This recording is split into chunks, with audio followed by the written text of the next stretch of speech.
Well, there's so many ifs. First, China has to become democratic. Then it has to allow Tibetans to vote. Very unusual. Canada also reluctantly allows Quebecois to vote. Scotland also reluctantly by United Kingdom. So there are a lot of assumptions. Just because one becomes democratic does not necessarily mean they'll allow people to vote to choose their status. In Canada, when Quebecois voted, they did it was extra constitutional. It was not against the constitution, but outside of the constitution. It was non-binding, which means. And then Quebecois, I think the vote was 49.6 or something like Very that. close. Yes, 50.4, and it did not prevail. Now Scotland also, they voted a couple of times, but again, so let's go backward. If Tibetans are given a choice to vote, will they choose independence or autonomy? It depends. Quebec, they chose, they voted actually, whether it was binding or not, but they chose to remain within Canada. Puerto Rico, they voted, they chose to remain within the United States. Scotland, they voted, they chose to remain within the United Kingdom. Why? Because it seems they have reached the equilibrium of autonomy, in the sense mutually agreeable autonomy, whereby both sides felt that each other's aspiration were addressed, that one could live within the particular state.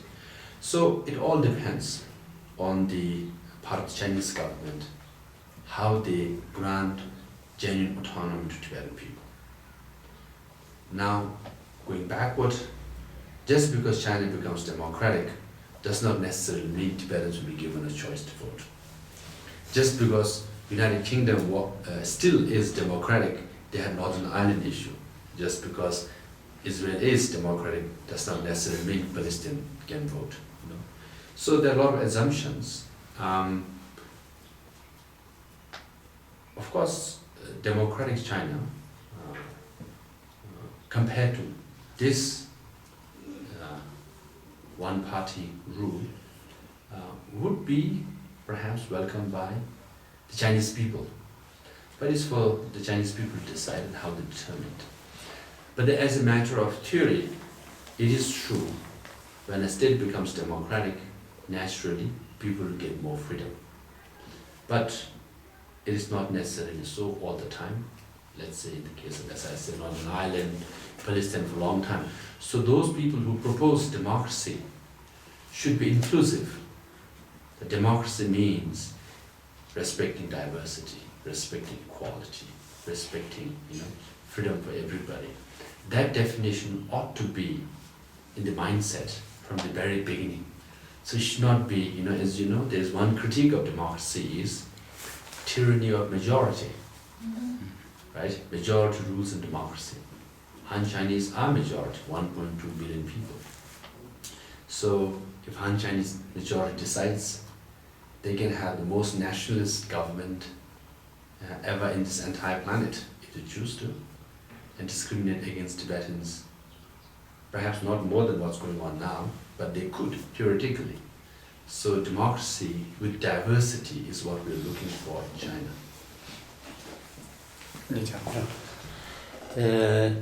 藏人在这个达兰萨拉建立了很好的民主制度，受到世界普遍的好评。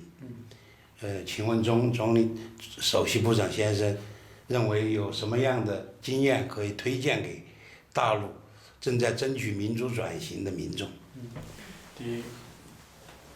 达兰萨拉你把他们住那个里边的蒙住刚刚的修被让一个非常清楚的一点就是每一个人都希望自由，所以呢这是最基本的人的一个希望或者要求，所以呢非常清楚中国的民众也希望自由，包括我们从很多例子可以看到，像武汉什么地方都争取民众正在争取这种权利自由，那说明这也非常清楚中国民众希望自由，而且非常清楚，我们回顾历史非常清楚，基督教跟民族是可以共存的，然后和那个印度教跟民主也可以共存的，这是事实。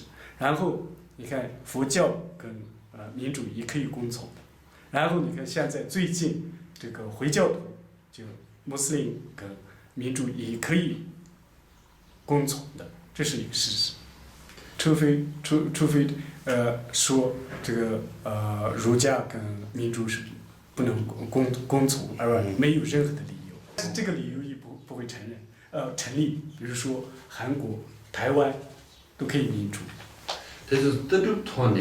在整个全世界，就从这个理论上说不接受民主，这是不存在，这个是大家每个人都接受民主这个理论，而且这个理论也不成立的，就是这个观点，什么观点呢？就是先有经济，然后再有政治自由或者政治改革，这个理论也不成立的。还有就是找的一个理由就是说亚洲不适合民主，这个也不成立的，因为亚洲有很多国家已经开始民主。流亡藏人开了一个先例，就是从来没有的，就是在流亡中也可以实行民主。其实从理论的角度来说，流亡跟民主其实还难共存，因为流亡这个其实理论上是这样。那流亡中的一个现实的存在就是一个问题，就是一个争取一个自由的一个现实存在在那里，然后是必须要有一个团体、一个领导、一个领袖领导去争取自由。流亡的现实状况是这样。아니 깨지직 세저와 뭔가 자주직라 요 말이 가서 땀주라 맞죠? 其实流亡跟民主是真的很难合并，因为理论上是这样。刚才讲到流亡的现实情况是三个这种情况，然后呢，民主呢，它提倡的不是一个领袖，而是要反对党这一层上，对，然后不能一个目的，就是不同的观点、不同的言论，然后也不是就是言论上是一致的，或者说团结一致，因为他要表达不同的观点。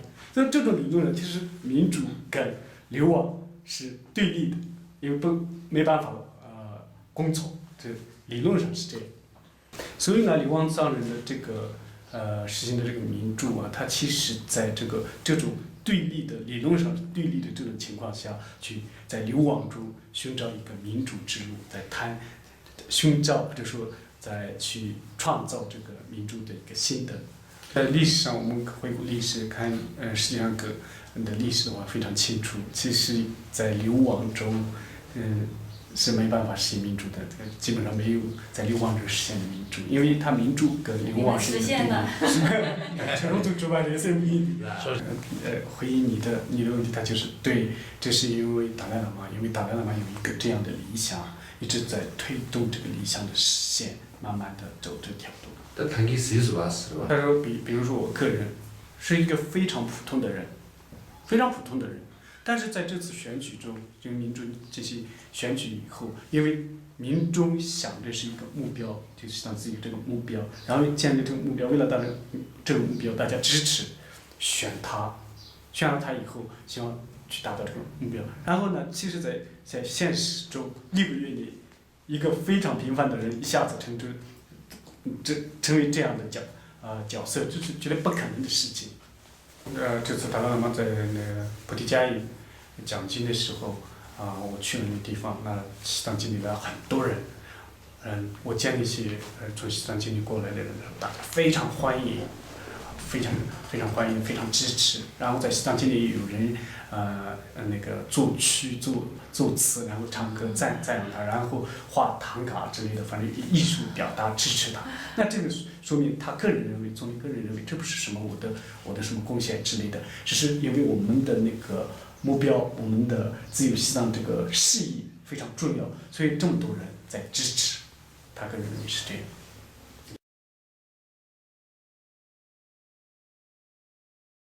My first responsibility is very simple, but also very difficult.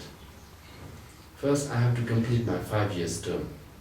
It's a simple thing, but difficult.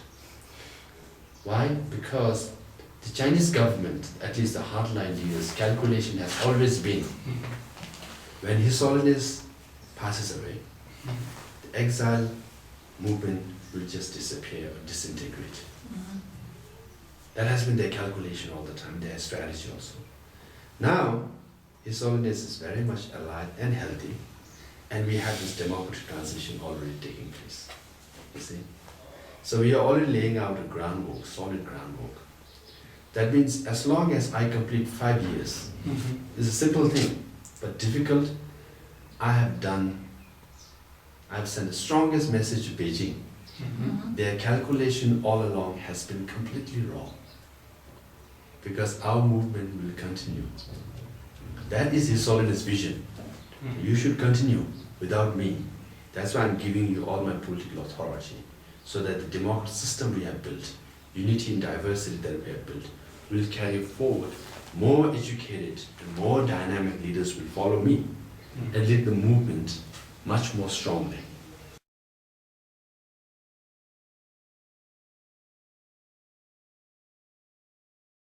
From the very beginning, we have on August 8th, Papa Jojo was my inauguration, August 8th. I said, we do not encourage protests inside Tibet because of harsh consequences. If you protest, you get arrested, sometimes tortured, even death.